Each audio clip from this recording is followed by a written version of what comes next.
Hello everyone, आजको रेस्ट्र्याक्सको भिडियोमा हामीले मोबाइल एपबाट प्रिन्टर सेटअप गर्न सिक्नेछौँ।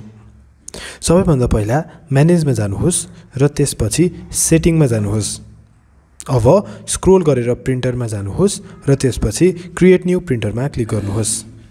अब प्रिन्टरको नेम लेख्नुहोस्, तपाईले प्रिन्ट गर्न खोज्नु भएको पेपरको साइज पनि सेलेक्ट गर्नुहोस् र त्यसपछि आइपी एड्रेसको लागि चाहिँ प्रिन्टरमा 2-3 सेकेन्डसम्म फिड बटनलाई क्लिक गरिराख्नुहोस् र प्रिन्टरलाई अफ गरेर अन गर्नुहोस्। यसपछि तपाईको यो पेपर निस्किन्छ, जुन पेपरमा चाहिँ आइपी एड्रेस हुन्छ। यो आइपी एड्रेस तपाईले यो सेक्सनमा राखिदिनु पर्ने हुन्छ र यदि तपाईको प्रिन्टरको आइपी एड्रेस र वाइफाईको आइपी एड्रेस फरक छ भने त्यो सेटअप गर्नको लागि हामीले युट्युबमा भिडियो राखेका छौँ। त्यो भिडियो पनि तपाईले गएर हेर्न सक्नुहुन्छ। अब तपाईले फाइनली केओटी एन्ड बिल अथवा अरु अप्सनहरु जुन तपाईलाई प्रिफरेबल अप्सन छ त्यो सिलेक्ट गर्नुहोस् र त्यसपछि सेभ प्रिन्टरमा क्लिक गरिदिनुहोस्। यति भएपछि तपाईको प्रिन्टर सेटअप भयो। अब तपाईले यो प्रिन्टर सेटअप भएको चेक गर्नको लागि डमी अर्डर लिएर पनि टेस्ट गर्न सक्नुहुनेछ।